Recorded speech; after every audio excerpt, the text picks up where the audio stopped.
Good morning. आज SDM च्या lecture मध्ये पुन्हा एकदा तुमचं स्वागत.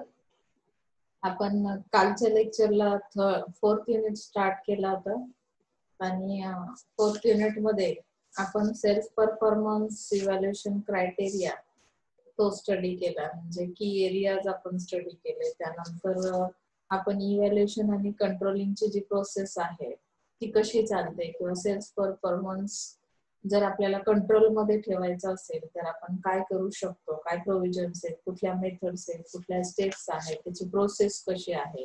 कारण हा सगळा टॉपिक सेल्फ परफॉर्मन्सशी रिलेटेड आहे. इव्हॅल्युएशन कसं करायचं परफॉर्मन्सचं, त्यासाठी मेथड्स कुठल्या अप्लाय केल्या पाहिजे, त्याचा क्रायटेरिया काय असेल. आता क्रायटेरियामध्ये सेल्फ परफॉर्मन्स क्रायटेरिया जो आहे त्यामध्ये आपण की रिझल्ट एरिया स्टडी केलेला. आता आपल्याला ऍक्च्युली प्रॉफिटेबिलिटी क्रायटेरिया काय सांगतो, KRA काय सांगतो, तर तोही त्याच सेल्स परफॉर्मन्स क्रायटेरियाचाच इव्हॅल्युएशन क्रायटेरियाचाच एक पार्ट आहे. की रिझल्ट एरिया आणि प्रॉफिटेबिलिटी क्रायटेरिया म्हणजे तो एकच पार्ट आहे. पण कालच्या लेक्चरला 50% पार्ट स्टडी केला की कंपनीने ते एरियाज काय करायचे, डिफाईन करायचे, की कुठल्या एरियामध्ये मी एफर्ट्स घेणार आहे आणि आउटपुट्स मला कशी अपेक्षित आहे. ओके ना. मग आता प्रॉफिटेबिलिटी क्रायटेरिया काय सांगतो की it is one of the KRAs और criteria for assessing sales persons performance. कारण सेल्स पर्सनचा परफॉर्मन्स बेटर असेल तरच मला प्रॉफिट मिळणार आहे. This measure of profitability expresses total gross margin generated by a salesperson as a ratio of total sales made by him during a particular period. म्हणजे मला profitability कशी मेजर करता येईल, तर एका पर्टिक्युलर सेल्स पर्सनने एका पर्टिक्युलर टाइम पिरियड मध्ये कसा सेल्स परफॉर्मन्स दिला, त्याने टोटल सेल्स किती केले, त्यानुसार मी प्रॉफिटेबिलिटी चेक करू शकतो किंवा मेजर करू शकतो. ओके ना. म्हणजे इथे अशा पद्धतीने तो एरिया डिफाईन होतो. प्रॉफिटेबिलिटीचा एरिया कुठला आहे, की इथे मेजरमेंट कसे घेणार, त्यासाठी टाइम पिरियड किती आहे, टोटल सेल्स किती झाला, सेल्स परफॉर्मन्सचा परफॉर्मन्स कसा आहे, सेल्स पर्सनचा परफॉर्मन्स कसा आहे. Profit and loss account for each major customer और प्रोडक्ट हँडल बाय हिम. म्हणजे जे काही सेल्स पर्सन्स काम करणार आहेत तर प्रॉफिटेबिलिटी बघताना आपल्याला प्रॉफिट आणि लॉस अकाउंट काय करावं लागेल, चेक करावं लागेल की कस्टमर, त्यांचा मेजर कस्टमर कोण होता, प्रोडक्ट कुठला हँडल त्यांनी केला, बरोबर ना. ते कस्टमरचा टाईप पण इथे बघावं लागेल, प्लस त्यांनी प्रोडक्ट कुठले हँडल केलेले आहेत त्यानुसार आपल्याला ती प्रॉफिटेबिलिटी बघावी लागेल. कधी कधी काय होतं की पेरिशेबल प्रोडक्ट्स आहेत, समजा ती इन टाइम डिलिव्हरी मिळाली नाही तर कधी कधी ते खराब होण्याचे चान्सेस असतात.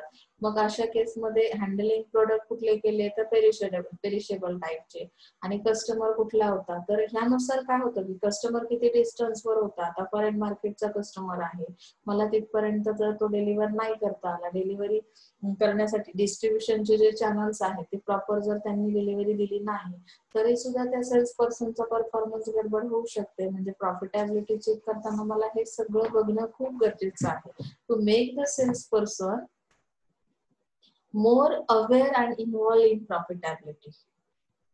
मतलब यहाँ पे प्रॉफिटेबिलिटी अगर मुझे अचीव करनी है तो सेल्स पर्सन को बहुत अवेयर होना बहुत जरूरी है. मतलब कि अवेयरनेस उनके पास होना बहुत जरूरी है. अवेयरनेस किस चीज का फिर होना चाहिए, सेल्स पर्सन अवेयर है मतलब सेल्स पर्सन को अवेयरनेस है मार्केट की नॉलेज के बारे में, कंपनी की पॉलिसी के बारे में, उनके टारगेट के बारे में, कंपनी के जो ऑब्जेक्टिव्स है उसके बारे में अवेयरनेस होना, कि अगर मुझे वो टारगेट अचीव करना है तो मैं उस तरह से इफेक्टिव वर्क करूंगी, मैं अलर्ट रहूंगी, अवेयर रहूंगी, और उसके थ्रू मैं क्या करूंगी, अच्छा परफॉर्मेंस देने की कोशिश करूंगी. ओके ना. It is the idea to equip them with appropriate data on price, cost and margins. म्हणजे काय की जो डेटा आहे, अप्रोप्रिएट डेटा आहे, तो रेडी ठेवावा लागेल मला on price, cost and margins. म्हणजे इथे गुड आयडिया म्हणजे प्रॉफिटेबिलिटीसाठी कुठल्या आयडियाज आहेत, तर तुमच्याकडे प्राइस रिलेटेड अवेअरनेस असलं पाहिजे, कॉस्ट रिलेटेड असलं पाहिजे, मार्जिन्स रिलेटेड असलं पाहिजे, की मला नक्की ऍक्टिव्हिटी काय करायची आहे, मला कशा पद्धतीने मी सक्सेस मध्ये असू शकेन. येतं ना लक्षात इथे की मला सक्सेस अचीव करायचं आहे तर ते सक्सेस कशाशी रिलेटेड आहे, डिपेंड कशावर आहे, माझ्या प्रोडक्टची कॉस्ट किती आहे, त्याची प्राइस किती आहे, त्यासोबत मार्जिन किती आहे, आणि हे सगळं अप्रोप्रिएट नॉलेज डेटा जेव्हा तुमच्याकडे असेल तेव्हा तुम्ही प्रॉफिटेबिलिटीच्या बाबतीत काय करू शकता, परफॉर्मन्स चांगला देऊ शकता, प्रॉफिटेबिलिटी अचीव करू शकता. ओके ना. Combination of quantitative and qualitative criteria. आता कॉम्बिनेशन दिलंय बघा की कशा पद्धतीने कंबाईन केल्या जातात क्वांटिटेटिव्ह आणि क्वालिटेटिव्ह क्रायटेरिया. आता केआरएस काय करतं की quantitative indicator help to arrive at quantifiable results. That means किती क्वांटिटी मध्ये तुम्हाला हे करायचंय. आता की रिझल्ट एरिया मी डिफाईन केला, मग क्वांटिटेटिव्ह इंडिकेटर्स काय करतात की क्वांटिफिएबल रिझल्ट्स देतात. म्हणजे quantity and qualitative criteria are often interrelated. Quality कशी आहे, क्वांटिटी किती आहे, हे एकमेकांशी रिलेटेड आहे. So it is interrelated. Qualitative criteria range from personal characteristics of sales people to see the management. Qualitative criteria मध्ये काय दिलंय की सेल्स पीपलचे कॅरेक्टरिस्टिक, पर्सनल कॅरेक्टरिस्टिक म्हणजे तो किती एबल आहे. ॲबिलिटीज आपण चेक केल्या की सेल्स पीपल मध्ये कुठले स्किल्स असले पाहिजे, लिसनिंग असलं पाहिजे, कम्युनिकेशनची चेकलिस्ट आपण स्टडी केली एसटीएम मध्ये. So various qualitative criteria can be classified under 4 areas.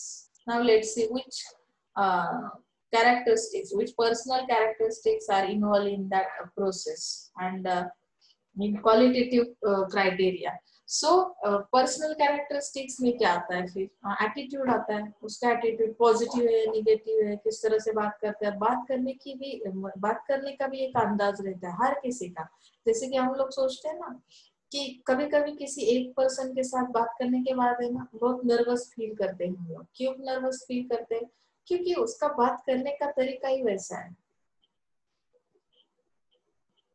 अभी मैं एक एग्जांपल देती हूँ आपको कि कस्टमर के साथ जब सेल्स पीपल कम्युनिकेट करते हैं ना, तो कम्युनिकेट करते वक्त किस तरह का, अगर आपका नॉलेज किस तरह का है, देखो कि हम लोग जब जनरली बातचीत करते, किसी एक को आपने क्वेश्चन किया कि आपने खाना खाया, तो सामने वाला 2 तरह से आंसरिंग कर सकता है. एक तो नहीं खाया, या कोई बोलेगा कि अभी खाने वाला ही हूँ, अभी खाना है. तो ये 2 जो आंसर है उसमें डिफरेंस क्या है, एटीट्यूड किस तरह से समझ में आया. कि जिसका नेगेटिव एटीट्यूड है ना वो बोलेगा नहीं खाया. हर चीज में हम ना पहले बोलते, that means your attitude is negative. But हम लोग अगर वो कंडीशन नहीं भी है, आपने वो अचीवमेंट नहीं ली है, वो प्रोसेस आपकी कंप्लीट भी नहीं हुई है, तो भी आप क्या बता रहे हो, अभी खाने वाला ही हूँ. तो मेरा पॉजिटिव एटीट्यूड है कि मैं खाना खाऊंगा, नहीं खाया ऐसा मैं बोलूंगा नहीं. तो यहाँ से हमें पर्सनल कैरेक्टरिस्टिक समझ में आते हैं. तो वैसे अगर कस्टमर सेल्स पीपल के साथ बात कर रहे हैं तो पर्सनल कैरेक्टरिस्टिक चेक करते वक्त हमें समझ में आता है कि सामने वाला पूरा के पूरा निगेटिव अगर है ना, तो इससे तो हमें परचेसिंग करना ही नहीं. ये प्रोडक्ट कौन सा भी हो, कितना भी बेनिफिशियल क्यों ना हो, हमें ये नहीं लेना है. इनिशिएटिव किस तरह से वो देता है, मतलब कि हर चीज में आपको, जैसे हम लोग बोलते ना स्टूडेंट को, हम लोग क्लास में कभी कभी पूछते कि प्रेजेंटेशन कौन बनाएगा, तो बहुत बार बहुत सारे लोग ऐसे माइंड में रहता है कि मैं भी बना सकता हूँ, लेकिन झट से वो हाथ ऊपर नहीं करेंगे या नहीं बोलेंगे. तो क्यों, क्योंकि उनके अंदर इनिशिएटिव नहीं है, आगे आने की उनकी कोशिश नहीं करते वो लोग. मतलब कि अगर कस्टमर पूछता है सेल्स पर्सन को कि अगर कुछ प्रॉब्लम हुआ तो हम लोग आपको किस तरह कांटेक्ट कर सकते हैं, हम लोग क्या करेंगे कि हम लोग आपको कंपनी का भी, मतलब जहाँ पे कस्टमर कंप्लेंट दर्ज की जाती है वहां का भी नंबर देते हैं, और मेरा भी आप नंबर रख लो. क्यों, क्योंकि अगर वो नंबर नहीं लग रहा है तो आप मुझे भी कांटेक्ट कर सकते हो. ये क्या है, इनिशिएटिव है, आपने प्रोवाइड किया कस्टमर के लिए, तो आसानी से वो कस्टमर आप पे ट्रस्ट करेगा, ऑब्वियसली यहाँ पे सेल बढ़ेगा. क्रिएटिविटी है आपके अंदर, आप हर चीज में कुछ नई सोच रखते हो.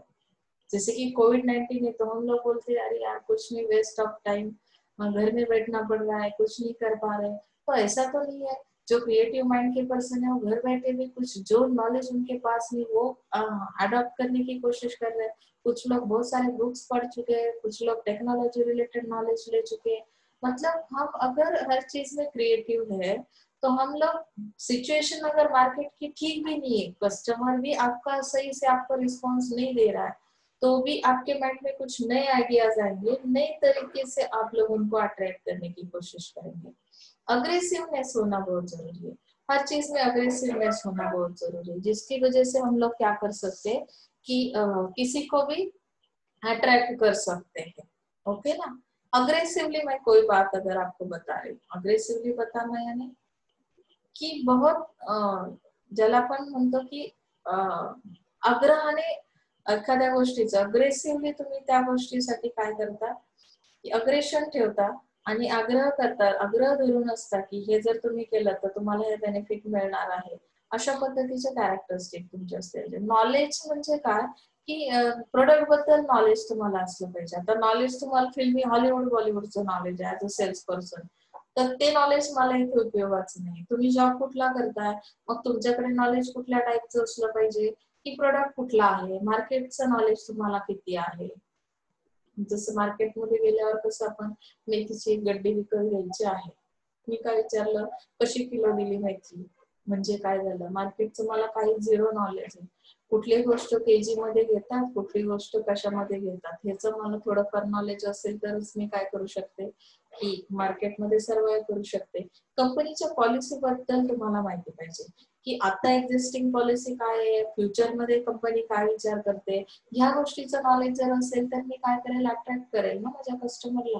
म्हणजे क्वालिटेटिव्ह क्रायटेरिया जो आहे ज्याच्या थ्रू आपण काय करणार आहोत की अरे हा डिफाईन करणार आहोत. तर स्किल सुद्धा पाहिजे, सेलिंग स्किल तर असलंच पाहिजे. You are sales person at that time you should be noted that this skill is very very important for you. Selling skill, communication skill, आप बोलते ही नहीं हो कुछ, सामने जाके खड़े हो जाते हो, 2 मिनट तो आप उसको सामने वाले को देखते ही रहते हो, क्या फायदा है, किस तरह से वो लोग आपसे अट्रैक्ट होंगे, कंफ्यूज हो जाएंगे पूरे।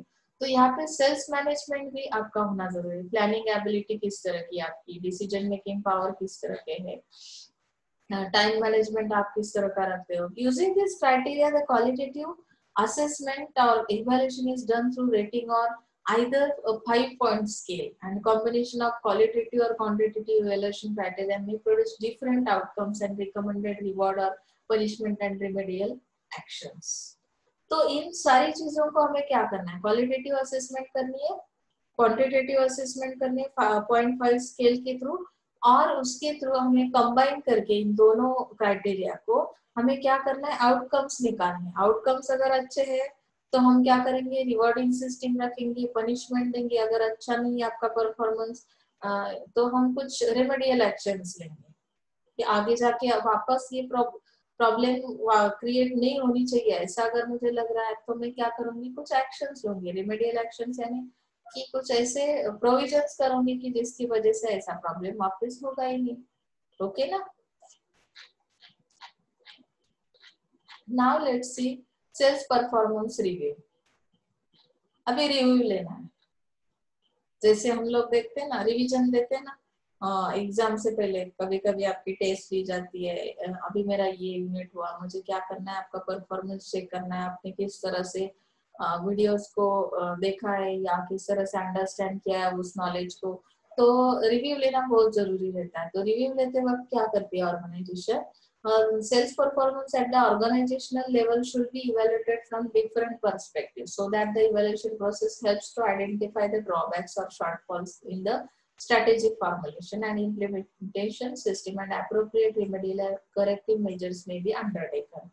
So ये रिव्यू लेने के उन्होंने 2 मेजर वेज बताए। इवैल्यूएशन प्रोसेस क्या करती है, तो आइडेंटिफाई करती है ड्रॉबैक्स एंड शॉर्टफॉल्स, यानी जो कमियां आपके अंदर है, स्ट्रेटेजी के अंदर है, तो इम्प्लीमेंटेशन सिस्टम में क्या करना पड़ेगा, हमें कुछ करेक्टिव एक्शंस लेने पड़ेंगे। तो उसके बाद हम लोगों ने 2 वेज देखे हैं सेल्स रिव्यू के लिए, by the level in the organisation, by the type of sale, किस तरह का सेल हम कर रहे हैं और आपकी ऑर्गेनाइजेशन की लेवल क्या है। वो पता होना बहुत जरूरी है। जब भी हम रिव्यू लेते हैं तो रिव्यू लेने की ये दो वेज हमें यूज करने हैं। That means the level of the organisation can be national. Level किस तरह की होनी चाहिए, अगर नेशनल है, रीजनल है, ब्रांच है उसके, तो type of sale can be by product, customer, et cetera. इस तरह का सेल आप कर रहे हो ना, टाइप ऑफ सेल कैसा है कि लेवल क्या है आपकी, नेशनल लेवल का आप सेलिंग करते हो, रीजनल लेवल में सेलिंग कर रहे हो, ब्रांच लेवल में सेलिंग कर रहे हो, तो आपका प्रोडक्ट और कस्टमर के साथ क्या होगा, कांटेक्ट आएगा, उनको सेल किया जाएगा। Total sales at the national level often conceal the problem areas. आता नॅशनल लेवलला जे सेलिंग केलं गेलं त्यामध्ये तुम्हाला जे काही प्रॉब्लेम्स फेस करावे लागले ते लपवले जातात. For example in some region sales may be very good, national लेवलचं तुम्ही सेलिंग करता त्यावेळी काही एरिया किंवा काही रिजन असा असेल की जिथे सेल्स खूप चांगल्या पद्धतीने होईल, काही रिजन असा असेल की तिथे जास्त चांगला परफॉर्मन्स तुम्हाला देता येणार नाही, काही पर्टिक्युलर टेरिटोरीज आहेत. आता त्यामध्ये त्यांनी काय सांगितलंय की त्या टेरिटोरीज मध्ये कमी होईल तुमचा lagging in performance and similarly particular products और brands may be performing well. म्हणजे काही प्रोडक्ट्स एखाद्या टेरिटोरीमध्ये खूप जास्त चालतील आणि काही एरियामध्ये ते चालणार नाहीत. मग ह्या गोष्टी जर लपवल्या तर तुम्हाला जे काही तुम्ही परफॉर्मन्स रिव्ह्यू करताय, सेल्स परफॉर्मन्स रिव्ह्यू, तर त्यामध्ये कसं समजणार की नक्की परफॉर्मन्स कसा होता. So therefore detailed sales review by level of operation and type of sale makes the sales review process more complete or comprehensive. म्हणजे जर तुम्हाला प्रॉपर रिव्ह्यू घ्यायचा असेल तर तुमच्याकडे डिटेल्स असले पाहिजे. म्हणजे लेवल कुठली आहे, ऑपरेशन लेवल त्या ऑर्गनायझेशनची काय होती आणि त्याचा सेल्सचा टाइप कसा होता, त्यानुसार मी काय करेन की आता सपोज सीजनल प्रोडक्ट्स आहेत, काही पर्टिक्युलर टाइम पिरियड साठीच त्या ऑफर्स असतात, मग त्यामध्ये तुमचा परफॉर्मन्स कसा होता, किंवा जे डेली सेल होणारे प्रोडक्ट्स आहेत, रुटीन प्रोडक्ट्स आहेत, म्हणजे इथे टाइप आणि ऑपरेशन समजलं की मग मला काय करता येतं की त्या सेल्स परफॉर्मन्सचा रिव्ह्यू घेता येतो. बरोबर ना, की कशा पद्धतीने काम सुरू आहे. There are two types of payment terms, cash and credit. आता पेमेंट टर्म्स कशा आहेत सेल्स परफॉर्मन्स रिव्ह्यू घेताना. Credit sale is quite common in industrial products. Industrial products को जब भी हम सेल करेंगे तो वहाँ पे क्रेडिट सेल रहता है, मतलब कि क्रेडिट्स प्रोवाइड किए जाते हैं कस्टमर के लिए या इंडस्ट्री के लिए. Credit sale also takes place in consumer durables. तो कंज्यूमर के लिए जो प्रोडक्ट्स रहेंगे उसमें भी क्रेडिट सेल होता है. इन एफएमसीजी मैन्युफैक्चरर्स में extend credit to distributors and wholesalers also. मतलब कि एफएमसीजी के जो प्रोडक्ट्स है स्मॉल क्वांटिटी में जो अवेलेबल होने वाले प्रोडक्ट्स है, तो उसमें भी डिस्ट्रीब्यूटर्स को और होलसेलर्स को क्या किया जाता है, क्रेडिट टर्म दी जाती है कि उस तरह से हम पेमेंट करेंगे. All credit sales have some risk. Risk क्यों है क्रेडिट में, अगर आपको अगर पेमेंट टाइम पे नहीं मिल रहा, पेमेंट और डिफॉल्ट सीट अफेक्ट्स प्रॉफिटेबिलिटी. मतलब कि अगर पेमेंट इन टाइम नहीं मिल रहा, कुछ डिफॉल्ट सिस्टम है, तो इसका अफेक्ट आपकी प्रॉफिटेबिलिटी पे होगा. If there are delays in realisation of payment or default, it affects profitability, and non-realization of payment actually means that sale is not complete. Non-realization मतलब क्या है कि complete ही नहीं हो रहा है आपका पेमेंट. 1 साल हो गए, 2 साल हो गए, आपने क्रेडिट दिया है, उसके अंदर अगर आपका पेमेंट नहीं हो रहा है तो इसका मतलब सेलिंग कंप्लीट ही नहीं हुआ है as per your plan. Okay ना? Therefore, sales analysis or review by payment term becomes important. मतलब यहाँ पे सेल्स एनालिसिस और review by payment term becomes important. Payment term के ऊपर बहुत सारी चीजें डिपेंड करती है कि आपको पेमेंट किस तरह से मिल रहा है, आपका पेमेंट करने का जो तरीका है, टाइप है, वो भी देखना जरूरी है. सेल्स एनालिसिस में करूंगी, रिव्यू करूंगी सेल्स परफॉर्मेंस को, तो परफॉर्मेंस तो इसके ऊपर ही डिपेंड करता है ना कि आपका पेमेंट रिटर्न मिल रहा है कि नहीं मिल रहा है. अगर वो नहीं मिल रहा है तो सेल्स कंप्लीट ही नहीं हुआ है. ओके ना. सो ये प्रॉफिटेबिलिटी क्राइटेरिया के अंदर हम लोग देख रहे हैं. Evaluation of sales performance can be done against predetermined standards और बेंचमार्क्स. अभी इवैल्यूएशन करना है सेल्स परफॉर्मेंस का, तो उसके लिए भी कुछ स्टैंडर्ड रखा हुआ है कि किस तरह का परफॉर्मेंस है तो किस तरह से हमें ग्रेड मिलेगा कि अच्छा है नहीं है। तो ये सारे comparative assessment of sales performance of company में be made in 4 different ways और forms with different basis of comparison. तो कंपैरिजन किस तरह से किया जाएगा? Actual sales in relation to target. मेरा टारगेट इतना था, आपने एक्चुअल इतना सेल किया, तो आपका परफॉर्मेंस कैसा है? Sales growth relative to the last year. अभी लास्ट ईयर में मेरा 50% तो सेलिंग हो रहा था, इस ईयर में भी अगर 50% का है तो फिर मेरी ग्रोथ हुई या नहीं? ओके ना। सेल्स पर्सन कहता है कि ग्रोथ में है हम लोग, तो ग्रोथ में है तो मैं लास्ट ईयर के साथ कंपेयर कर लूंगी, बेंचमार्क किया जाएगा। Sales growth in comparison to industry growth. अभी सेल्स ग्रोथ किस तरह की है कि कंपेयर करेंगे इंडस्ट्री की ग्रोथ किस तरह से हो रही है। ओके ना। Sales level compare to that of major competitors.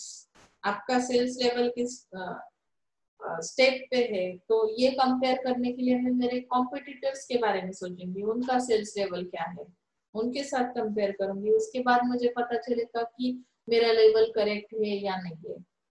Competitor का सेल उसी मार्केट में कितना हो रहा है? 75%, मेरा 50% ही हो रहा है। तो कुछ तो कमियां मेरे प्रोसेस के अंदर है, स्ट्रेटेजी के अंदर है, प्लान के अंदर है, ये समझना बहुत जरूरी है। उसके बाद मैं सही से परफॉर्मेंस को क्या करूंगी?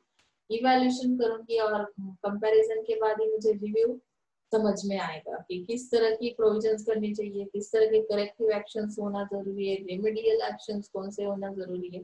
ओके ना। सो सेल्स परफॉर्मेंस रिव्यू के बाद आपका आता है सेल्स मैनेजमेंट ऑडिट। अभी ये भी बहुत इंपॉर्टेंट है। हाँ, सेल्स मैनेजमेंट ऑडिट। ऑडिटिंग तो हमने सीखा है, वैसे भी हमें ऑडिटिंग क्या है ये तो पता ही है, लेकिन सेल्स मैनेजमेंट के अंदर जो ऑडिटिंग सिस्टम है, तो ये फाइनेंस जैसी सिस्टम नहीं है। तो फाइनेंस का जैसे ऑडिट किया जाता है ना, तो ये मैनेजमेंट ऑडिट है। तो sales management audit is a systematic diagnostic and prescriptive tool for analysing, reviewing and controlling sales operations और द सेल्स मैनेजमेंट प्रोसेस। तो यहाँ पे सेल्स मैनेजमेंट ऑडिट किस तरह से किया जाएगा? सिस्टमैटिक किया जाएगा। मैनेजमेंट के तो बहुत सारे फंक्शंस हमने स्टडी किए फर्स्ट ईयर से, प्लानिंग, ऑर्गेनाइजिंग, डायरेक्टिंग, कितना कुछ मैडम। तो सिस्टमैटिक होना जरूरी है sales management audit. Sales management के अंदर भी बहुत सारे ऑपरेशंस किए जाएंगे, तो वन बाय वन हमें जाना है कि पहला आपका ऑपरेशन क्या था, पहली एक्टिविटी क्या थी, उसमें आपको कितना सक्सेस मिला।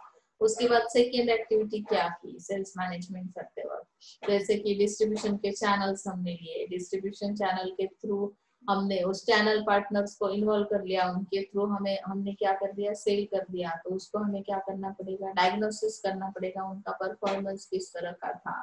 वीक अगर था तो उसके लिए हमने प्रोविजन क्या की। चैनल के अंदर अगर कॉन्फ्लिक्ट थे तो हमने उसमें कौन सी चैनल रिजोल्यूशन कैसे किया। तो ऐसे कुछ टूल्स दिए जाएंगे, उस टूल्स को हम एनालाइज करेंगे, रिव्यू करेंगे और कंट्रोल में करने की, controlling sales operations or the sales management process. That means it is called sales management audit. Okay na? This audit is similar to the management audit and different from financial audit or audit in accounting sales. तो ये account related बिल्कुल audits वैसा नहीं है। Sales management audit ये किस तरह का है? मैनेजमेंट ऑडिट है ये। In financial or accounting audit, every financial transaction is checked in terms of company policy. तो फाइनेंशियल ऑडिट किस तरह का होता है कि ये जो फाइनेंशियल ट्रांजैक्शन करती है कंपनी की कुछ पॉलिसीज रहती है, उसके हिसाब से वो हो रहा है कि नहीं हो रहा है, वो उसके अंदर देखा जाता है। That is not the purpose of management audit or sales management audit. The objective of sales management audit is to assess whether a firm's sales management process is adequate, to give direction for performance improvement and to recommend the needed changes. जैसे deviations हमने सीखे ना कि management audit के बाद अगर जो sales management का ऑडिट है उसका जो ऑब्जेक्टिव है, तो वो ऑब्जेक्टिव क्या कहता है कि फर्म सेल्स मैनेजमेंट प्रोसेस कितनी एडिक्वेट है वो देखना है। एडिक्वेट है मतलब कि वो प्रोसेस कितनी सही है, मतलब कि जो मैनेजमेंट आपने किया है वो परफेक्ट है कि नहीं। अगर नहीं है तो आपको डायरेक्शन दिया जाएगा वो ऑडिट के थ्रू कुछ परफॉर्मेंस को परफॉर्मेंस इम्प्रूव करने के लिए कुछ इंस्ट्रक्शंस दिए जाएंगे, और जहाँ पे चेंजेस की जरूरत है as per recommended the needed changes, मतलब कि वो रिकमेंड करेंगे आपको कि कौन सी चीज में चेंज करने की जरूरत है। जैसे हमने देखा ना कि कभी कभी रियलिस्टिक अगर ऑब्जेक्टिव नहीं रखती ऑर्गेनाइजेशन या कंपनी, तो भी वहाँ पे हमें चेंज करना पड़ता है अगर परफॉर्मेंस बेटर नहीं आ रहा, आउटकम्स नहीं मिल रहे। तो इस तरह से ये सेल्स मैनेजमेंट ऑडिट किया जाएगा। Sales management audit should be step by step process. अभी इसमें भी प्रोसेस दिए उन्होंने। जैसे फर्स्ट प्रोसेस क्या है, establishing and planning course of operation. First you have to establish and then plan course of operations। कितने ऑपरेशंस उसके अंदर होंगे। सेल्स मैनेजमेंट ऑडिट क्या करता है, पीरियोडिक बेसिस पे लिया जाता है, मंथली या क्वार्टरली। तो मंथली या क्वार्टरली है तो फिर उसमें प्लान किस तरह का रहेगा, मतलब कि कोर्स ऑफ एक्शंस कौन से रहेंगे, कोर्स ऑफ ऑपरेशन कौन सा रहेगा, deviations from the prescribed course, यानी कि जो कोर्स है उसमें कौन से चेंजेस लाने, एनालाइजिंग रीजंस फॉर डेविएशन, कि एनालिसिस किया जाएगा कि ये चेंजेस क्यों करने हैं, कोर्स करेक्शन किया जाएगा। सेल्स मैनेजमेंट ऑडिट जो भी काम कर रहा है उसमें स्टेप्स दिए कि किस तरह से ऑडिट काम करेगा। तो since auditing should be objective or without bias, it should be carried out by some team from outside the sales organization। तो ये सेल्स ऑडिटिंग का काम कौन करता है, उसके ऑब्जेक्टिव क्या है, उसके लिए टीम बनाई जाती है जो आउटसाइड द सेल्स ऑर्गेनाइजेशन, मतलब सेल्स ऑर्गेनाइजेशन के अलावा कोई और टीम यहाँ पे अपॉइंट की जाती है, like the corporate planning group. It can also be an external agency, consulting organisation specially appointed for this purpose. मतलब कौन से ऑर्गेनाइजेशन से बिलोंग करती है ये ऑडिटिंग की टीम, तो कंसल्टिंग ऑर्गेनाइजेशन रहेगी। Some managers of the sales organisation should be associated with the auditing process. मतलब यहाँ पे सेल्स ऑर्गेनाइजेशन के जो मैनेजर्स है वो लोग भी इस ऑडिटिंग प्रोसेस में क्या कर सकते, काम कर सकते, but more as a provider of sales and related information। म्हणजे provider of sales and related information play a passive role। जो भी रिलेटेड सेल्स रिलेटेड जो भी इंफॉर्मेशन है वो क्या करती है, यहाँ पे पैसिव रोल करती है। Many companies do not conduct sales management audit. ऑडिटला कोण टाळतो मला सांगा एकदा। ऑडिटिंग नको असं म्हणणारे कोणत्या कंपनीज असतील ज्यांची प्रोसेस ऍज पर प्रिस्क्राइब काही स्टँडर्ड त्यांनी सेट केलेले नसतील, कंपनीच्या की पॉलिसीज नसतील, जसा वारा येईल तसा ते फिरतात। म्हणजे काय, मार्केटशी जरा मार्केटमध्ये त्यांना पाहिजे त्या पद्धतीने मनमानी करतात। काय ऑडिटिंग करणार आहे, बरोबर ना, कधी रेट्स वाढवतात कधी कमी करतात। मग त्यांची अशी कुठली फिक्स पॉलिसीज नसेल तर कसं ऑडिटिंग केलं जाईल, त्यासाठी फिक्स तुमचं काहीतरी पर्टिक्युलर स्टँडर्ड मेंटेन करावं लागेल। त्यामध्ये तुम्हाला कोर्स ऑफ ऍक्शन स्टडी करावे लागतील, कोर्स करेक्शन करावे लागतील, बरोबर ना।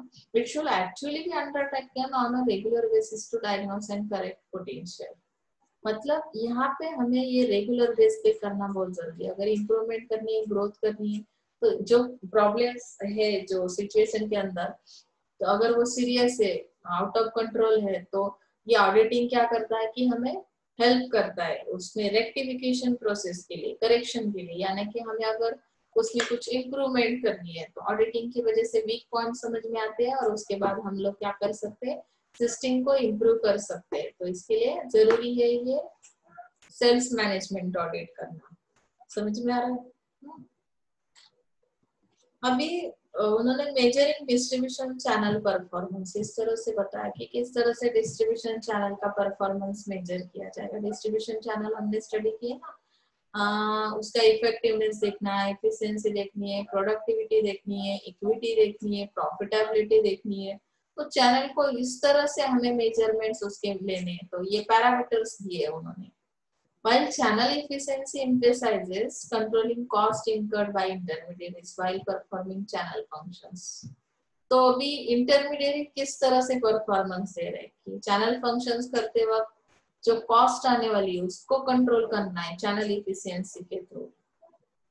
तो channel productivity is concerned with maximizing outputs for a given level of inputs, and channel effectiveness deals with the intermediaries coefficiency. In satisfying customer needs and channel equity measures the distribution of accessibility of the channel among customers. तो हर चीज में improvement की जरूरत है। हम लोग performance क्यों major करते हैं? परफॉर्मेंस अच्छा रहा डिस्ट्रीब्यूशन चैनल का तो हमें क्या हो सकता है, आउटपुट मैक्सिमाइज कर सकते हैं, इफेक्टिवनेस ला सकते हैं। इंटरमीडिएरी जो है उनका काम क्या है कि कस्टमर नीड्स को क्या करना है, कंप्लीट करना है, चैनल इक्विटी मेजर करनी है, तो distribution of accessibility of the channel among customers, यानी कि असेसिबल कितनी है आपकी सर्विस, चैनल जो सर्विस प्रोवाइड करता है जब डिस्ट्रीब्यूट करता है किसी एक प्रोडक्ट को तो वो असेसिबल होना बहुत जरूरी है कस्टमर के लिए। असेसिबल मतलब क्या है कि इजीली अवेलेबल होना बहुत जरूरी है। अगर कोई भी प्रोडक्ट या सर्विस आपको इजीली अवेलेबल नहीं होती है तो आपका कस्टमर सेटिस्फाई नहीं हो सकता, उसके नीड्स कंप्लीट नहीं हो सकते, तो ऑब्वियसली आपके जो डिस्ट्रीब्यूशन चैनल है उनका परफॉर्मेंस मेजर करने लायक नहीं हो सकता। Is that clear? ओके, सो तो इवैल्यूएटिंग चैनल्स, अभी इवैल्यूएशन करना है चैनल का, किस तरह से इवैल्यूएशन किया जाएगा देखो।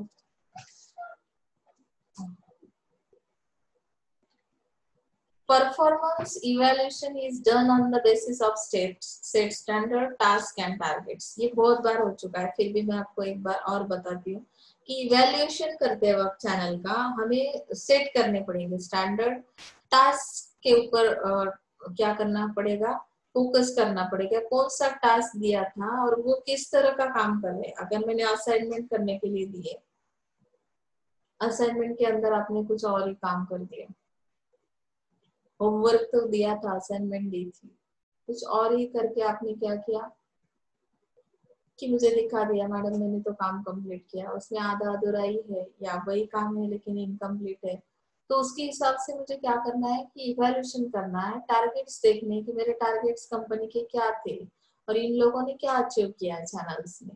Task and targets can refer to sales volume और वैल्यू। सेल्स वॉल्यूम किस तरह की है आपकी, सेल्स वैल्यू किस तरह की है, तो उसका भी मुझे यहाँ पे क्या पता चलेगा, टास्क और टारगेट की वजह से पता चलेगा। Channel inventory level, efficiency, profitability, ये भी हम मेजर कर सकते हैं इवैल्यूएशन के दौरान। Evaluation norms or criteria are usually decided and agreed between the company and particular channel partner. तो यहाँ पे क्राइटेरिया क्या कहता है, इवैल्यूएशन के नॉर्म्स क्या है, आपने कौन से रूल्स रेगुलेशंस बनाए कि जो डिसाइड करते कि it can be decided and agreed between the company and a particular channel partner. Company और चैनल पार्टनर दोनों के बीच जो एग्रीमेंट होता है, एग्रीमेंट के वक्त आप लोग कुछ डिसाइड कर लेते हो, कुछ रूल्स और रेगुलेशंस बना लेते हो जिसके थ्रू हम लोग क्या कर सकते हैं, उस चैनल के परफॉर्मेंस का इवैल्यूएशन कर सकते हैं और उसके बाद हम बोल सकते हैं कि ये चैनल मेरे लिए सुटेबल है या नहीं है, तो हम उसमें क्या करेंगे फिर डेविएशंस कर सकते हैं यानी चेंजेस ला सकते हैं। ओके ना, इसके लिए इवैल्यूएशन करना बहुत जरूरी है, उसके लिए स्टैंडर्ड का सेट होना बहुत जरूरी है, उसके अंदर हम बेंचमार्किंग कर लेते हैं। Sternate have suggested 5 measures or criteria for evaluating performance। अब Sternate ने कुछ और सजेस्ट किया है, मेजरमेंट के लिए उसने क्राइटेरिया बताया कि चैनल मेंबर्स का परफॉर्मेंस किस तरह से इवैल्यूएट किया जाएगा, इफेक्टिवनेस, एफिशिएंसी एंड इक्विटी। अभी इन तीनों चीजों को हमें क्या करना है, स्टडी करना है। Effectiveness is assess in terms of delivery and stimulation. Effect देखना है मुझे, डिलीवरी किस तरह की है, इन टाइम है, right time, right place, right customer, that means delivery is perfect. Effectiveness, effect है उनके काम के अंदर, जो परफॉर्मेंस है उसमें इफेक्ट है। स्टिमुलेशन किस तरह का दे रहे हैं, किस तरह से वो एनकरेज कर रहे हैं कस्टमर को। And efficiency is measured by productivity and profitability. Productivity किस तरह से, एज पर डिमांड अगर मेरा डिस्ट्रीब्यूशन हो रहा है, चैनल मेंबर्स क्या कर रहे हैं कि मार्केट की डिमांड जिस तरह से इंक्रीज हो रही है उसी तरह से उसी स्पीड से हम सप्लाई कर रहे हैं, दैट मींस उसमें एफिशिएंसी है, तो हम लोग मेजर कर सकते हैं उनकी प्रॉफिटेबिलिटी और प्रोडक्टिविटी को। तो एफिशिएंसी को अगर मेजर करना है तो हमें क्या करना पड़ेगा कि प्रोडक्टिविटी देखनी पड़ेगी, प्रॉफिटेबिलिटी देखनी पड़ेगी। इफिशिएंट मेरा चैनल काम कर रहा है तो शायद पॉसिबल है प्रॉफिट मिलना, नहीं तो यहाँ पे पॉसिबल ही नहीं होगा। ओके ना। सो उन्होंने एक डायग्राम दिए, देखो इवैल्यूएशन क्राइटेरिया के अंदर जो 3 चीजें हमें स्टडी करनी है, इफेक्टिवनेस देखना है, एफिशिएंसी देखनी है जो मैंने अभी बताया आपको, अभी इक्विटी भी देखनी है यहाँ पे इवैल्यूएशन करते वक्त। इफेक्टिवनेस के अंदर क्या आता है कि आपका इफेक्ट देखना है तो आपकी डिलीवरी किस तरह की है वो बताया मैंने आपको। स्टिमुलेशन कैसा है, मतलब एनकरेज किस तरह से किया जाएगा। एफिशिएंसी चेक करनी है तो मुझे प्रोडक्टिविटी और प्रॉफिटेबिलिटी को मेजर करना पड़ेगा। अभी let's see the equity. What is mean by equity? Equity means the degree to which distribution channel serve market problem markets segments such as distant or isolated consumer packets along with normal consumers or markets. Delivery shows the extent to which or how much channel members are able to meet the demand of consumers by ensuring time delivery of goods, and stimulation assess the extent to which how the channel member will stimulate. तो यहाँ पे equity में क्या बताया है कि it means the degree to which distribution channels serve problem markets. मतलब जो सेगमेंट्स है ना हमने बनाए कस्टमर के, 1 by 1 हम टारगेट कर लेते, तो उनके लिए जो हम प्रोविजन कर रहे हैं कि इस सेगमेंट के प्रॉब्लम क्या है, वो प्रॉब्लम उस तरह से हमें सॉल्व करने है, उनके लिए वही स्ट्रेटेजी यूज करनी है। कस्टमर की, उस सेगमेंट के कस्टमर की नीड क्या है, तो यहाँ पे डिस्ट्रीब्यूशन चैनल का ये रोल है कि किस तरह से सर्व करना है कंज्यूमर पैकेट्स को या पॉकेट्स को, या प्रॉब्लम को किस तरह से हमें फेस करना है, डिलीवरी किस तरह की देनी है, स्टिमुलेशन किस तरह का देना है। तो इक्विटी मींस यहाँ पे डिस्ट्रीब्यूशन चैनल का रोल बताया कि किस तरह से हम इसमें इक्विटी ला सकते हैं, हर एक सेगमेंट पे किस तरह का फोकस हमारा होना चाहिए। Some of the evaluation criteria are considered as short-term measures, indicators. अभी इवेल्युएशन करते वक्त क्राइटेरिया जो रहता है ना, शॉर्ट टर्म के लिए रहता है, कभी कभी शॉर्ट टर्म या कुछ लॉन्ग टर्म रिजल्ट्स के लिए रहता है। मतलब इवेल्युएशन क्यों करना है, तो इवेल्युएशन करने के बाद हमें क्या करना है, इम्प्रूवमेंट करनी है। किसी प्लानिंग में अगर इम्प्रूवमेंट है या आपकी पॉलिसी के अंदर चेंजेस लाने, तो फिर हम लोग शॉर्ट टर्म का या लॉन्ग टर्म का दो तरह का हम लोग क्या कर सकते हैं, डिसीजन ले सकते हैं कि रिजल्ट्स हमें किस तरह के मिलने चाहिए। तो प्रोडक्टिविटी, और यहाँ पे उन्होंने और एक चीज मेंशन की है, देखो productivity and efficiency can be measured any time. देखो productivity and efficiency should be both short term and long term criteria. Productivity को अगर मेजर करना है तो हम शॉर्ट टर्म के लिए भी क्या कर सकते हैं, मेजर कर सकते हैं, या लॉन्ग टर्म। जैसे कि सीजनल प्रोडक्ट अगर है आपका, रेनी सीजन के लिए अगर आपने अम्ब्रेलाज को सेल कर रहे हो, एग्जांपल ले सकते हैं इसमें, तो फिर ये शॉर्ट टर्म की प्रॉफिटेबिलिटी है। और लॉन्ग टर्म क्राइटेरिया क्या है मेरा, कि मैं ईयरली प्रोडक्शन प्रोसेस में हूँ या फुल ईयर के लिए कोई प्रोडक्ट अगर बना रही हूँ, डेली यूज का प्रोडक्ट है, तो लॉन्ग टर्म क्राइटेरिया भी मेरा प्रोडक्टिविटी का हो सकता है। Productivity and efficiency can be measured any time, even in short term और long term. There will also be a long term targets for improvement in both productivity and efficiency. तो productivity और efficiency में क्या है कि improvement दोनों चीजों में करनी पड़ेगी। फिर लॉन्ग टर्म के लिए अगर आप मेजरमेंट्स ले रहे हो तो उसमें इम्प्रूवमेंट करनी पड़ेगी, या शॉर्ट टर्म के लिए तो शॉर्ट टर्म के लिए। तो इवैल्यूएशन प्रोसेस में 2 ऑब्जेक्टिव्स उन्होंने बताया। Evaluation process has 2 objectives, to assess the performance level of different channel members. Evaluation process क्या ऑब्जेक्ट रखती है कि क्या करना है, मुझे परफॉर्मेंस लेवल चेक करनी है डिफरेंट चैनल मेंबर्स की, distinguish between good and average performance.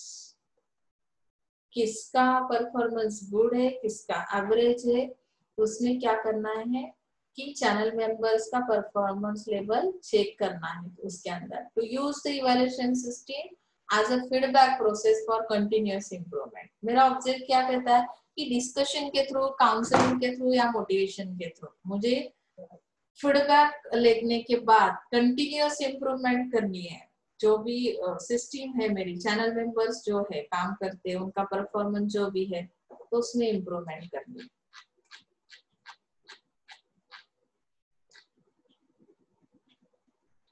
तो नेक्स्ट आपका आता है कंट्रोल ऑफ चैनल। वो पेज थोड़ा लास्ट में गया, तो हम लास्ट में वो टॉपिक लेंगे। बीच में ये इथिक्स इन सेल्स मैनेजमेंट है। कंट्रोल ऑफ चैनल हम सबसे लास्ट में लेंगे।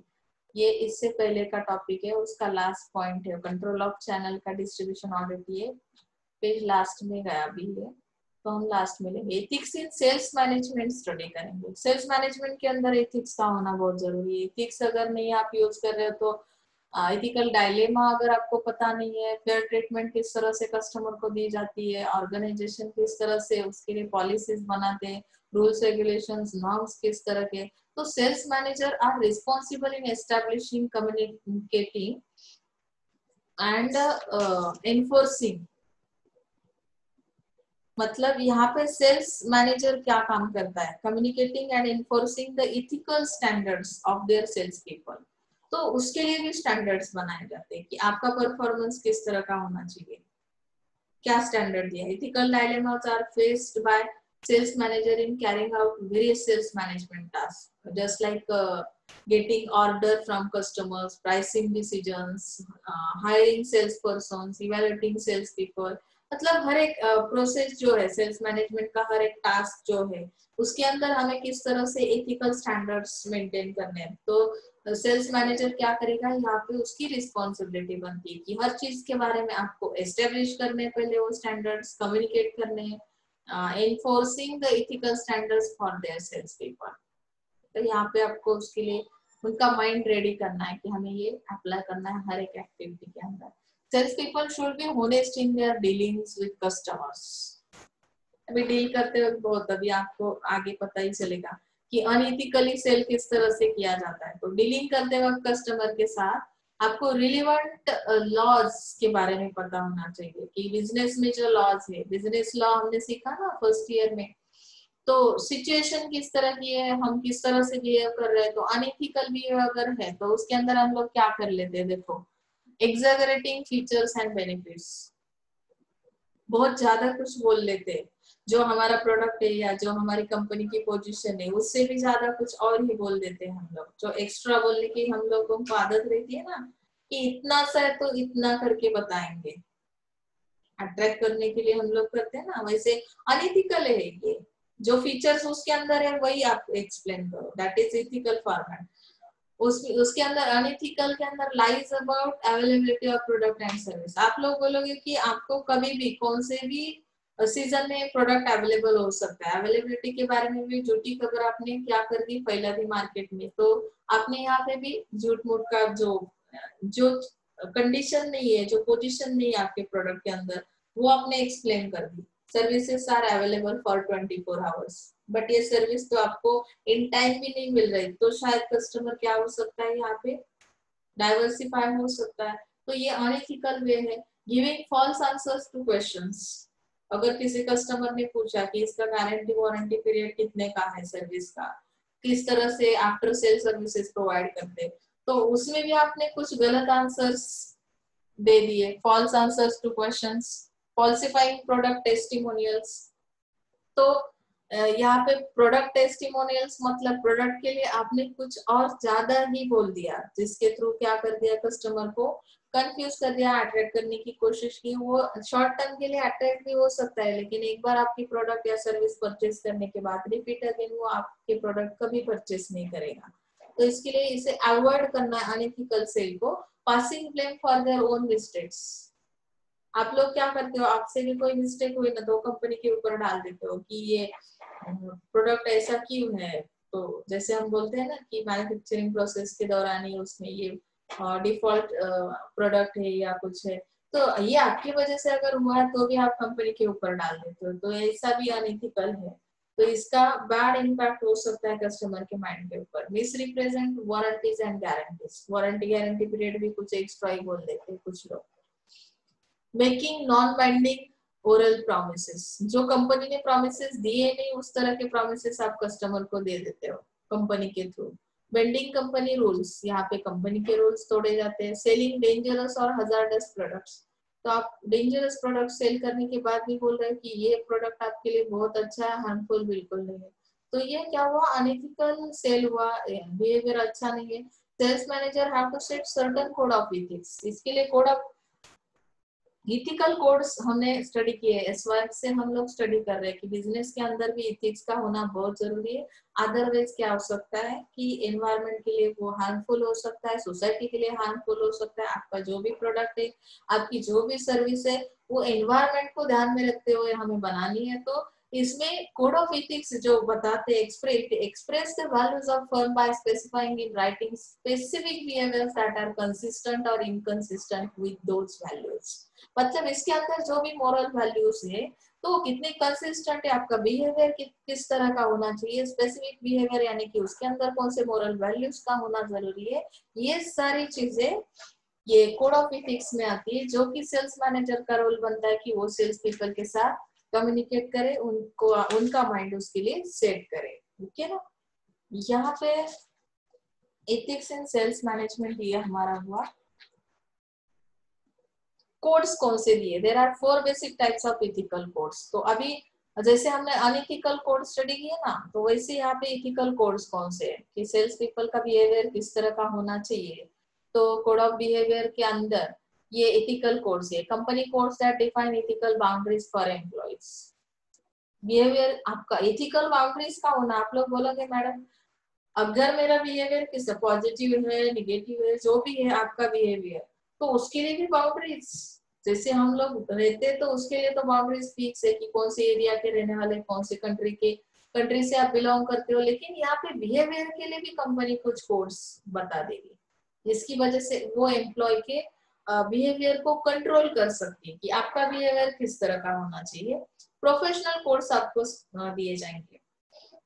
तो यहाँ पे एडवर्टाइजर्स जो है, मार्केटिंग रिसर्चर जो है, एडवर्टाइजिंग भी देने वाले, कभी कभी मीडिया भी कुछ एक्स्ट्रा दिखा देता है या बैड मार्केटिंग कर देता है, तो भी इसका इम्पैक्ट आपके कंपनी पे हो सकता है, आपके प्रोडक्ट पे हो सकता है, आपके सर्विस पे हो सकता है। तो यहाँ पे इथिकल बाउंड्रीज का होना बहुत जरूरी है, जिसकी वजह से एडवर्टाइजर्स भी लिमिट्स में काम करेंगे या ethical code conduct ethical code को हम लोग क्या करेंगे, ध्यान में रखते हुए एडवर्टाइज बनाएंगे। मार्केटिंग रिसर्चर्स का काम क्या है, रिसर्च करते वक्त कौन से कोड ध्यान में रखने, इथिकल कोड क्या कहता है, किसी की इंफॉर्मेशन लेनी है तो हम लोग जाके जैसे कि हम लोग बोलते हैं ना हैकर्स वगैरह जो काम करते हैं, तो ऐसे हैकर्स की तरह हमें रिसर्च नहीं करना है, तो हमें क्या करना है, उसके लिए सर्वे करना है, उसके लिए इंटरनेट टेक्निक्स अप्लाई करने हैं, उसके थ्रू हमें फीडबैक लेना है, उसके बाद मार्केट की इंफॉर्मेशन लेनी है। तो ये एथिकल वे से जाना है, मतलब इसमें प्रोफेशनल कोर्स उन्होंने बताया। सेल्स रिप्रेजेंटेटिव किस तरह से काम करेंगे, डॉक्टर्स लॉयर्स के लिए जैसे कुछ इथिकल कोर्स है, अकाउंटेंट्स है या कोई भी है, हर एक व्यक्ति के लिए जैसे कि जिसका प्रोफेशन जो है उस तरह से इथिकल कोड, उसके लिए इथिकल बाउंड्रीज बनाए जाएंगे। ओके ना, business association codes that define ethical boundaries for people engage in the same lines of business, यानी कि आपका बिजनेस किस टाइप का, उस तरह के कोड इथिकल बाउंड्रीज आपके लिए क्या है, नेसेसरी है। Advisory group code suggested by government agencies और other special interest groups, each industry is confronted with unique ethical issues and must adopt its code to meet the situation. हर एक industry का कुछ ना कुछ यूनिक कोड रहता है, unique code system. Ethical issues किस टाइप के हैं, सोशल इश्यू है तो उस पे काम कर रही है आपकी कंपनी, तो उसके लिए आपका कोड किस तरह का होना चाहिए, इथिकल कोड किस तरह के होने चाहिए, ये सब क्या करेंगे, कंपनी डिसाइड कर सकती है। If the sales manager does not treat salespeople honestly and fairly, salespeople are likely to have low regard for equitable and honest treatment for customers, suppliers, channel partners, or even co-workers. Sales managers must thoroughly know and practice the company code of ethics. Sales manager को ही पता होना जरूरी है, उसके बाद sales people follow कर सकते हैं, सेल्स रिप्रेजेंटेटिव फॉलो कर सकते हैं, चैनल पार्टनर्स पर को उस कोड ऑफ कंडक्ट के बारे में हम नॉलेज दे सकते हैं, कोवर्कर्स को दे सकते हैं। तो पहले सेल्स मैनेजर को उसका नॉलेज होना बहुत जरूरी है। अभी न्यू ट्रेंड्स देखते हैं, इसी के अंदर कौन सी न्यू ट्रेंड्स है सेल्स एंड डिस्ट्रीब्यूशन मैनेजमेंट के अंदर। तो यहाँ पे जैसे डिस्ट्रीब्यूशन करने के लिए, सेलिंग करने के लिए जैसे ग्लोबल पर्स्पेक्टिव्ह रखना, तुमचा दृष्टिकोन कसा आहे, ग्लोबल आहे म्हणजेच काय की सेल्स मॅनेजर जे काही सेलिंग करतात ते फॉरेन मार्केटमध्ये फॉरेन कॉम्पिटिशन पण ते काय करतात, फेस करतात. यामध्ये सांगितलं sales manager selling goods at global level face challenges such as different language. जसं की तुमचा दृष्टिकोन कसा आहे, तर ग्लोबल लेवलचा आहे म्हणजेच काय करता तुम्ही की वेगवेगळ्या लँग्वेज असणारे कस्टमरला फेस करावं लागतं, त्यांचं कल्चर डिफरंट असेल, लाईफस्टाईल डिफरंट असेल, बाईंग रिक्वायरमेंट्स त्यांच्या वेगवेगळ्या असतील, निगोशिएशन स्टाईल डिफरंट असेल. म्हणजे हे सगळं काय आहे की अपॉर्च्युनिटीज आहेत. They also consider opportunities as many global markets are growing and emerging rapidly. तर इथे सेल मला ग्लोबली करायचं असेल तर मला काय करणं गरजेचं आहे की कशा पद्धतीचं मार्केट मी हे केलं पाहिजे. तर त्यासाठी त्यांनी ग्लोबल निके मार्केटचं एक्झाम्पल दिलंय की to sell globally the company need not be large, even small and medium size company. म्हणजे तुमची कंपनी कुठल्या टाईपची, जसं आपण large scale industry, small scale industry बघतो की नाही, तर तुमचा बिझनेस कुठल्याही लेवलचा असू दे, त्याची काही इथे म्हणजे ते पाहण्याची गरज नाही की खूप मोठा बिझनेस आहे म्हणून तुम्ही फॉरेन मार्केटमध्ये जाताय असं काही नाही. मग त्याच्यासाठी तुम्ही निके मार्केट सारखे मार्केट, ग्लोबल मार्केट जे आहेत तिथे मीडियम साईज कंपनी असेल तरी सेल करू शकते, लार्ज साईज असेल तरी करू शकते. ओके ना. म्हणजे हा एक नवीन ट्रेंड आहे सेल्स आणि डिस्ट्रीब्युशन मॅनेजमेंटचा. Sales force diversity. The need, expectation, motivational tool will be different for varied salesperson. म्हणजे सेल्स पर्सन जे आहेत ते फार व्हरायटी सेल्स पर्सन तुमच्याकडे येतात. जसं आपण मागे बघितलं की नाही मागच्या लेक्चरला की त्यांचा एक्सपिरियन्स किती, त्यांचं क्वालिफिकेशन कसं आहे, ते कुठल्या म्हणजे सोसायटीशी बिलॉंग करतात, म्हणजे सोशल बॅकग्राऊंड कसं आहे, तर त्यानुसार प्रत्येकाला वेगवेगळ्या पद्धतीने तुम्हाला ट्रीटमेंट द्यावी लागते. मोटिवेशनल टूल वेगवेगळ्या पद्धतीचे यूज करावे लागतात. आणि ही सेल्स फोर्स डायव्हर्सिटी असल्यामुळे काय करावं लागतं की मोटिवेशनचे प्रकार बदलतात. तर हा एक तुमचा नवीन ट्रेंड आहे की प्रत्येकाला वेगवेगळ्या पद्धतीने ट्रेनिंग प्रोव्हाइड करणं. आता थर्ड जो पार्ट आहे तो टेक्नॉलॉजी रिव्हॉल्युशन. टेक्नॉलॉजी रिव्हॉल्युशन म्हणजे काय की डिजिटल मार्केटिंगमुळे काय काय बदल झालेले आहेत किंवा मॅनेजमेंट इन्फॉर्मेशन सिस्टीम जी इन्क्रीज झाली, त्यामुळे कस्टमर कशा टाईपचा तुम्हाला अवेलेबल आहे की मग त्याची कॅपॅबिलिटीज काय आहे किंवा मार्केट ऑर्गनायझेशनच्या कॅपॅबिलिटीज काय आहे. Today the buyer gain product information instantly and place the order online within a click button. That means customer कसा आहे की त्याला इन्स्टंट प्रोडक्ट झटकन हवेत, मग तो काय करतो की इन्फॉर्मेशन टेक्नॉलॉजीचा वापर करून ते काय करतात की मेल ऑर्डर करतात किंवा ऑर्डर प्लेस केली जाते ऑनलाईन आणि त्याच्या थ्रू ते काय करतात ते प्रोडक्टची इन्फॉर्मेशन घेतात.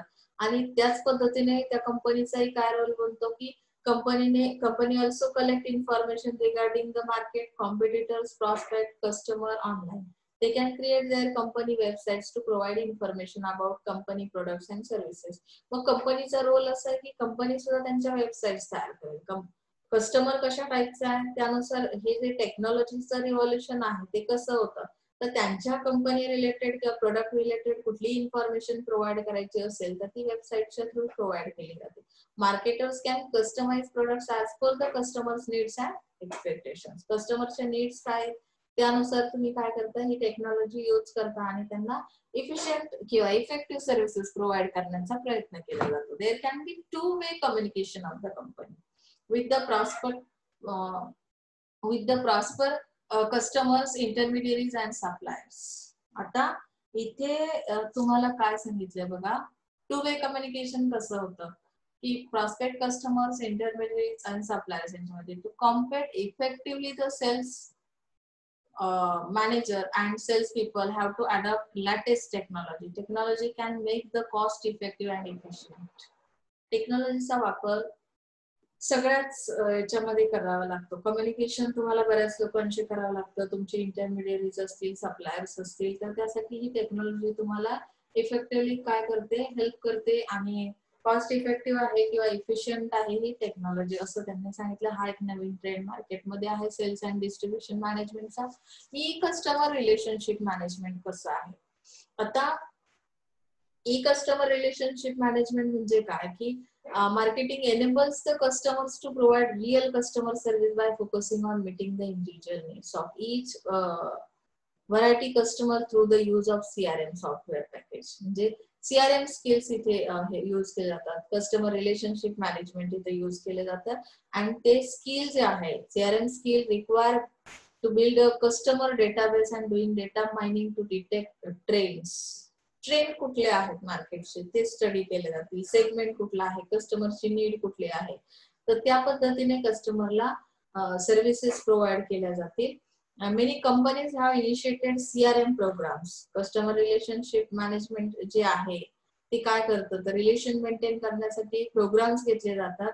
ते help of software it integrate sales, customer service and marketing information from various sources. It provides update information to the employees.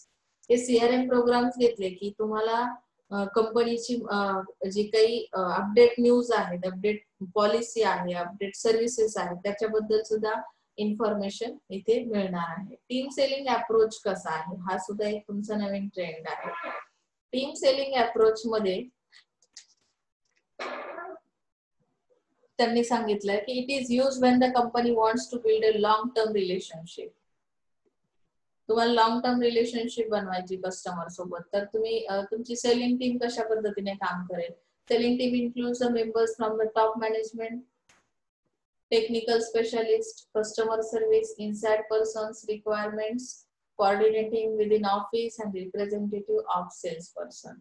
म्हणजे ही सगळी जे काही पर्सन्स आहेत, तुमचे कस्टमर सर्व्हिस कशा पद्धतीने दिली जाते, कुठले स्पेशलिस्ट तुम्ही त्यासाठी यूज केले, टॉप मॅनेजमेंटचे मेंबर्स कोण आहेत, त्या पद्धतीने ही एक टीम असते, काम करते सेलिंगच्या याच्यामध्ये.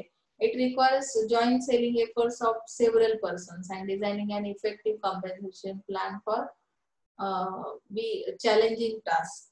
टीम वर्क करणं तसं एवढं सोपं नाही, कारण ऑल टीम मेंबर्सला एकत्रितपणे काम करणं, तो प्लॅन तयार करणं, तो डिझाईन करणं, प्लस त्यांना इफेक्टिव्ह कॉम्पेन्सेशन प्लॅन प्रोव्हाइड करणं. कॉम्पेन्सेशन प्लॅन आपण बघितले की नाही की कॉम्पेन्सेशन प्लॅनचे तो काय केलं जातं की तुम्हाला एक्सेसिव्ह एक्स्ट्रा मनी कशा पद्धतीने अर्न करता येईल, तर त्या पद्धतीचे ती प्लॅन्स तयार करते ही टीम. आणि त्यानुसार काय केलं जातं, हे चॅलेंजिंग आहे किंवा रिस्की आहे, चॅलेंजिंग टास्क आहे, तर हे टास्क टीम सेलिंग अप्रोच अशा पद्धतीने आपल्याला न्यू ट्रेंड आहे sales and management, distribution management मध्ये. मॅनेजिंग मल्टी चॅनल्स असो, जे मार्केटिंग चॅनल्स आहेत तर ते काय करतात, एकापेक्षा अधिक सेगमेंट पर्यंत पोहोचण्याचा प्रयत्न करतात. म्हणजे multi channels. Problems like control, conflict, ज्यात आपण मल्टी चॅनल कॉन्फ्लिक्ट स्टडी केला की नाही, तर त्यांना हे प्रॉब्लेम्स पण फेस करावे लागतात. मग benefit of this customize selling by selling technically complex products and services.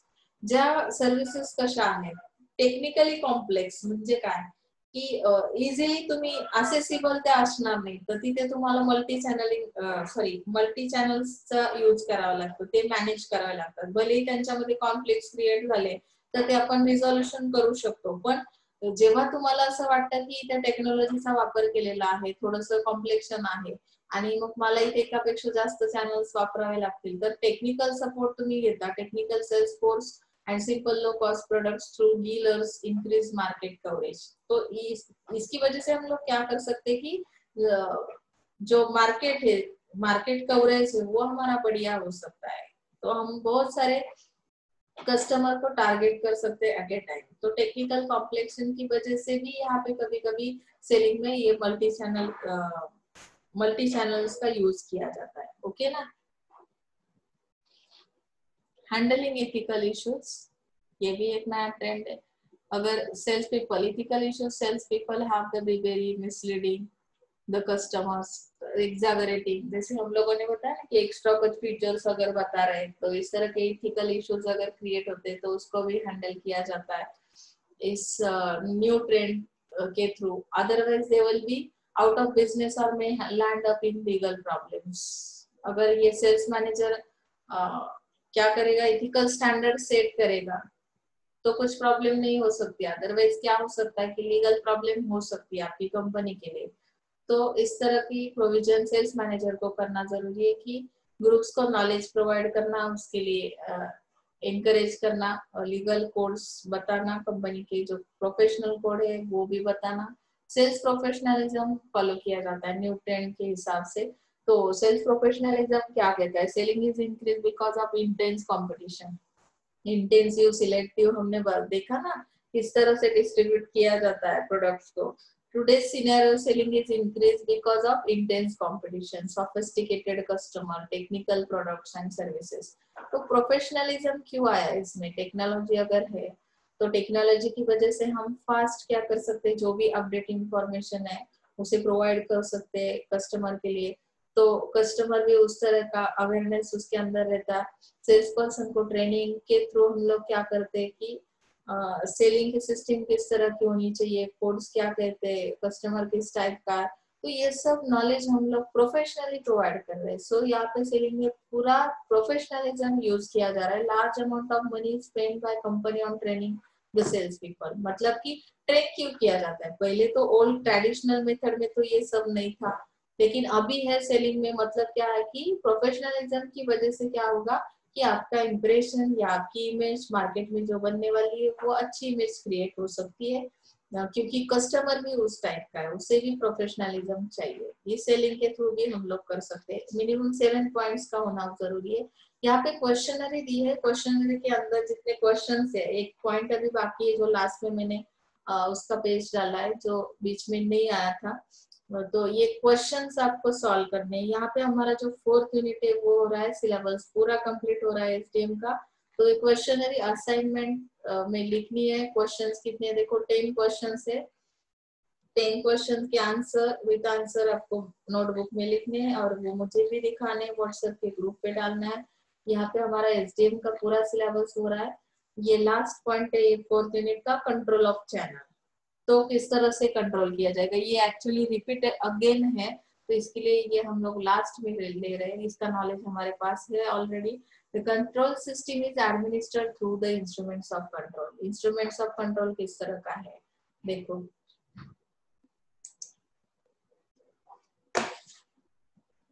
आप देख सकते हैं यहाँ पे ये माउस काम नहीं कर रहा है इसलिए सर।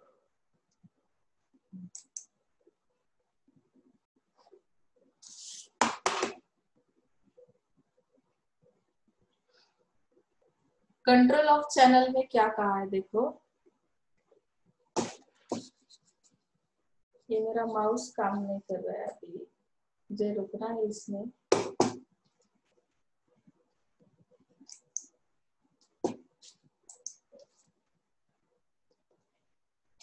So let's see.